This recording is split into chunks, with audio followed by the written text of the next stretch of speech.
क्या BAMS private college से करना सही है? क्या BAMS अगर हम प्राइवेट कॉलेज से करते हैं तो क्या एक अच्छा रिस्पॉन्स मिल सकता है? क्या वहाँ पेशेंट फ्लो अच्छे होंगे? क्या वहाँ बोटेनिकल गार्डन टूर करवाया जाएगा? और बहुत सारे ऐसे रीज़न हैं जिसमें आपको सेलेक्ट करने की ज़रूरत है कि कौन से ऐसे कॉलेज हैं जिनमें हमें प्राइवेट BAMS कॉलेज हमें लेना चाहिए। Hello everyone, my self Ankit Agrawal, third prof student of Rama Ayurvedic medical college. आज हम ये बात कर रहे हैं कि क्या हम अगर BAMS एक प्राइवेट कॉलेज से करते हैं तो ये हमारे लिए वर्थ है? क्या ये हमारे फ्यूचर स्कोप के लिए बढ़िया हो सकता है ना? तो उन सारे क्राइटेरिया पे हम बात करेंगे जिसमें ये डिपेंड करता है कि कौन कौन से ऐसे कॉलेज हैं, क्या क्या से ऐसे क्राइटेरिया हैं जिसमें आपको कॉलेज सेलेक्ट करते टाइम आपको ध्यान रखने की ज़रूरत है कि हाँ, ये कॉलेज मुझे लेना चाहिए as a private BAMS college. ठीक है, तो सबसे पहला पॉइंट ये है कि वो कॉलेज में आप एडमिशन लो जो NCISM से अप्रूव्ड हो। NCISM ने अपने ऑफिशियल वेबसाइट पे उन कॉलेज के लिस्ट जारी कर दिए हैं जिन्होंने NCISM से अप्रूव्ड है ना। मतलब देखो, NCISM से और भी कॉलेज अप्रूव्ड हैं, लेकिन आने वाले ईयर में मतलब नीट 2025 के बाद जब आप एडमिशन ले रहे हो तो उस टाइम पे ऐसे कौन कौन से कॉलेज हैं जो NCISM ने एक कॉलेज लिस्ट जारी किया है जिसमें उन्होंने बताया कि ये कॉलेज ऐसे हैं जो NCISM से अप्रूव्ड हैं, यहाँ आप BAMS में एडमिशन ले सकते हो। ठीक। Second, clinical knowledge.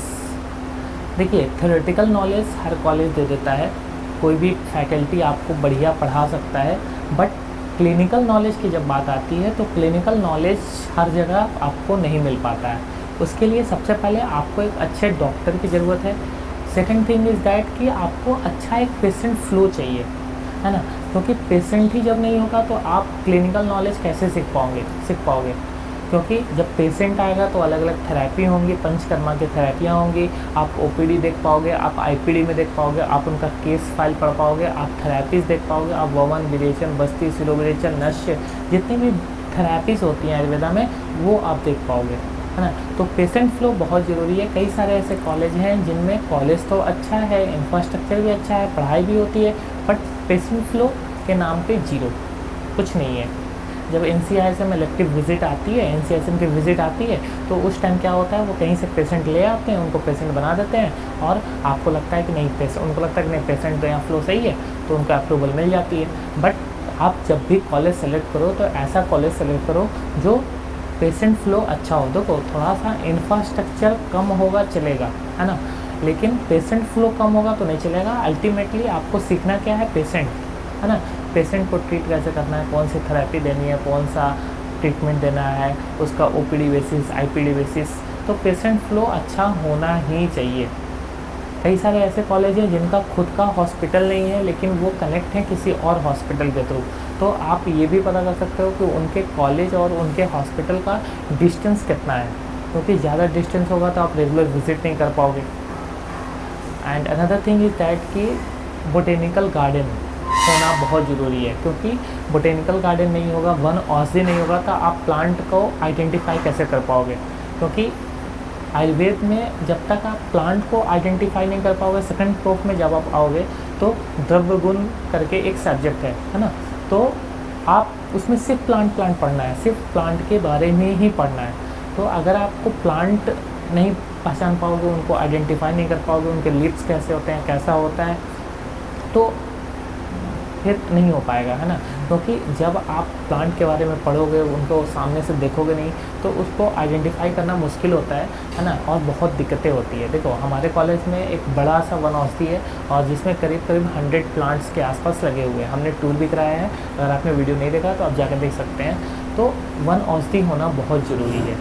कई लोग कह रहे हैं कि हमें प्राइवेट कॉलेज तो मिल रहा है बट वहाँ पेशेंट फ्लो नहीं है, तो भाई देख लो, है ना। कई लोग ये कह रहे हैं कि मुझे गवर्नमेंट कॉलेज मिल रहा है लेकिन एकदम लो लेवल का गवर्नमेंट कॉलेज मिल रहा है, और मुझे मिल रहा है तो फिर प्राइवेट कॉलेज मिल रहा है। तो देखो, ऐसा नहीं है, अगर गवर्नमेंट कॉलेज मिल रहा है तो आप गवर्नमेंट कॉलेज ले लो। गवर्नमेंट कॉलेज में पेशेंट प्राइवेट कॉलेज से अच्छे ही होते हैं, है ना।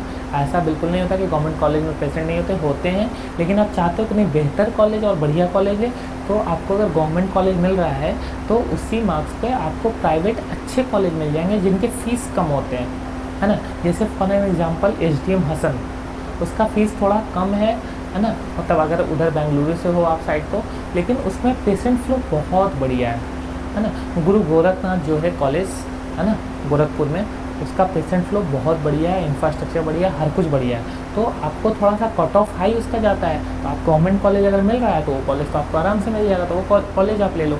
ये भी देखना होता है कि कॉलेज में सारी चीज़ें हैं कि नहीं है, क्योंकि जब आप फर्स्ट ईयर में आते हो तो आपको प्रैक्टिकल्स होते हैं, बीटी होता है, सीटी होता है ना, haemoglobin, bleeding time, clotting time. तो प्रैक्टिकल के लिए सारे इक्विपमेंट्स होने बहुत ज़रूरी है, क्योंकि जब तक इक्विपमेंट्स नहीं होगा आप प्रैक्टिकल किस पे करोगे। डाइसेक्शन के लिए डेड बॉडी होना ज़रूरी है, कैडेवर होना ज़रूरी है ना, कैडेवर बोलते हैं उसको, तो कैडेवर होना ज़रूरी है, क्योंकि कैडेवर नहीं होगा तो आप किस पे डाइसेक्ट करोगे, है ना। तो आप जिस कॉलेज में आप एडमिशन ले रहे हो वहाँ पता करो कि लास्ट बैच यानी कि 2024 बैच का कैडेवर डाइसेक्शन हुआ था कि नहीं हुआ था, उसके पहले वाले बैच का हुआ था कि नहीं हुआ था। एक चीज़ और, ये चीज़ इम्पॉर्टेंट रहता है, कोई भी कॉलेज अगर आप प्राइवेट देख रहे हो तो वहाँ अगर पीजी पहले से है तो कॉलेज वेल एंड गुड है, क्योंकि कॉलेज बहुत पुराना है और जब वो पीजी है तो मतलब ठीक ठाक है ना। तो प्राइवेट कॉलेज में पहले जिस कॉलेज में पीजी है पहले उसको सेलेक्ट करो, है ना, क्योंकि पीजी होना बहुत ज़रूरी है, क्योंकि आपके जब सीनियर होते हैं ना तो आपको हेल्पफुल मिलता है। मेरा पर्सनल एक्सपीरियंस ये कहता है कि हमारे कॉलेज में हमारे सीनियर नहीं है तो हम लोग को बहुत दिक्कतें हुई है, लेकिन आप मान लो आपने एग्ज़ाम एडमिशन ले लिया तो आपका तो 3-4 सीनियर हो जाएंगे, 4 बैच हो जाएंगे, तो आप वैसे कॉलेज में एडमिशन लो, मतलब बिल्कुल न्यू कॉलेज में एडमिशन मत लो, है ना, कि जस्ट आप फर्स्ट बैच हो और आप एडमिशन ले रहे हो, ऐसा मत करो, क्योंकि बहुत दिक्कत होती है। आपको ना सीनियर्स होते हैं, ना कोई गाइड करने वाला होता है, सिर्फ फैकल्टी होते हैं, तो मज़ा नहीं आता। फिर लाइब्रेरी, आप जैसा देख सकते हो मैं पीछे लाइब्रेरी में ही बैठ के रिकॉर्ड कर रहा हूँ, है ना, और लाइब्रेरी अच्छा खासा होना चाहिए, सारे बुक्स अवेलेबल होने चाहिए, क्योंकि मेडिकल की इतनी महंगी बुक्स आती है क्योंकि हर कोई ख़रीद नहीं सकता ना, है ना। मॉडर्न पार्ट भी खरीदो, आयुर्वेदा पार्ट की भी बुक्स खरीदो, तो मॉडर्न की एक बुक 5-5 हज़ार की आती है, तो वो खरीदना पॉसिबल नहीं है। तो लाइब्रेरी एक ऐसा जरिया है, एक ऐसा जगह है जहाँ से आप बुक अलाउ करवा सकते हो, वहाँ बैठ के पढ़ सकते हो, है ना, और लाइब्रेरी होना बहुत ज़रूरी है। तो एक अच्छा खासा लाइब्रेरी होना चाहिए, अच्छा खासा मतलब इंफ्रास्ट्रक्चर तो अच्छे होने चाहिए, वहाँ बुक्स भी अवेलेबल होने चाहिए, सारे बुक्स अवेलेबल होने चाहिए, first year, second year, third year, fourth year, है ना। इवन आयुर्वेदा प्लस मॉडर्न के सारे बुक्स अवेलेबल होने ही चाहिए। जैसा कि हम लाइब्रेरी में बैठे हैं और हमने लाइब्रेरी टूर भी आपको कराया है, तो लाइब्रेरी में सारे बुक्स होने ही चाहिए। नेक्स्ट जो चीज़ आती है वो होता है हॉस्टल। तो मैं आपको बता दूं, अब मोस्टली कोई कॉलेज ऐसे हैं जिन्होंने अपना हॉस्टल फर्स्ट ईयर के लिए कंपलसरी कर रखा है, तो उसका आप कुछ नहीं कर सकते, आप मैनेजमेंट से बात करो। मैं हर वीडियो में ये कहता हूँ, बहुत कमेंट आते हैं हॉस्टल पे, तो मैं यही कहता हूँ कि hostel it's depend only upon the management, है ना, उससे आप बात करो। अगर वो आपको कह रहा है कि नहीं आप बाहर रह सकते हो तो आप रह लो, और बाकी हॉस्टल देख लो कि हाँ हॉस्टल में हाइजीन मेंटेन है कि नहीं है, खाना अच्छा मिलता है कि नहीं है, लोकेशन वाइज कैसा है ना। एक सबसे इम्पॉर्टेंट फैक्टर ये है कि कोई भी कॉलेज आप सेलेक्ट करो तो आप देख लो कि उसका लोकेशन कैसा है, आसपास में मार्केट है कि नहीं है, आपको मार्केट के लिए बहुत दूर तो नहीं जाना है ना, बिल्कुल अंदर में तो नहीं है। तो ऐसा कॉलेज सेलेक्ट मत करो, ऐसा कॉलेज सेलेक्ट करो जहाँ पेशेंट फ्लो भी अच्छे हों, लोकेशन वाइज भी ठीक हो, है ना, तो सही रहता है। क्लासेस प्रॉपर होते हो, कई सारे ऐसे कॉलेज हैं सब कुछ बना दिया फैकल्टी में, बट क्लासेस प्रॉपर नहीं है, तो फिर आपको वो नॉलेज नहीं मिल पाएगा, वो आपको क्लासेस प्रॉपर नहीं होंगे तो वहाँ डॉक्टर भी प्रॉपर नहीं होंगे, तो क्लिनिकल नॉलेज भी नहीं मिल पाएगा। वैसा कॉलेज सेलेक्ट करो जो आपको एक्टिविटी करवाते हो, यहाँ प्रोग्राम होता हो, फेस्ट होता हो, स्पेशली विजिट करवाते हो, tour, botanical garden visit, court visit, है ना, कैंप में ले जा रहे हो आपको, तो अलग अलग जगह आपको ले जा रहे हो प्रैक्टिस के लिए, क्लिनिकल प्रैक्टिस के लिए, तो ये सब होना बहुत ज़रूरी है ना, मतलब एक्टिविटी, स्पेशली कैंप, टूर, है ना, botanical garden tour. Second prof में जब आप अगर पढ़ोगे तो आपकी कोर्ट विजिट भी है, वहाँ ले जाना चाहिए, है ना। फार्मेसी ले जाएं, जहाँ जैसे बैद्यनाथ का है, कोटाकल है, अलग अलग कंपनियाँ हैं, वहाँ आपको ले जाएं घुमाने के लिए कि हाँ दवाइयाँ बनती कैसे है। देखो एक चीज़ मैं बता दूँ, थ्योरेटिकल नॉलेज आपको कोई भी दे देगा, बट क्लिनिकल नॉलेज के लिए आप आए हो। देखो जिस बच्चे को पीजी करना है, पीजी बन के as a professor, assistant professor, associate professor पढ़ाने हैं, है ना, तो उनके लिए थ्योरेटिकल नॉलेज बेहतर है, बट जिनको प्रैक्टिस करना है, जैसे मुझे प्रैक्टिस करना है, तो उनके लिए क्लिनिकल नॉलेज बहुत ज़रूरी है। भाई मुझे अगर टीचर बनना ही होता तो मैं बीएड करके पढ़ा रहा होता, है ना, मुझे क्लिनिकल नॉलेज चाहिए। और मेडिकल में लोग इसलिए आते हैं क्योंकि उनको ओपीडी खोलनी होती है, आईपीडी खोलनी होती है, उनको एक मल्टी स्पेशलिस्ट हॉस्पिटल खोलना होता है ना, तो पेशेंट होना बहुत ज़रूरी है। अगर आपके कॉलेज में पेशेंट उतना अच्छा नहीं है, मतलब मॉडर्न के आप नहीं ले पा रहे हो उतना, तो आप बाहर हॉस्पिटल ज्वाइन कर सकते हो। जैसा कि मैंने एक वीडियो में बताया था कि मैंने फर्स्ट ईयर से ही बाहर हॉस्पिटल ज्वाइन किया था और अभी तक ज्वाइन किया हूँ। अभी तो मैं छोड़ दिया हूँ, है ना, क्योंकि रामा मेडिकल कॉलेज का खुद का एलोपैथिक हॉस्पिटल है, तो मैंने वहाँ भी ज्वाइन किया, कुछ बाहर भी ज्वाइन किया, फर्स्ट ईयर में ज्वाइन किया, फार्मेसी ज्वाइन किया, अलग अलग जगह पे अलग अलग टाइम पे ज्वाइन किया।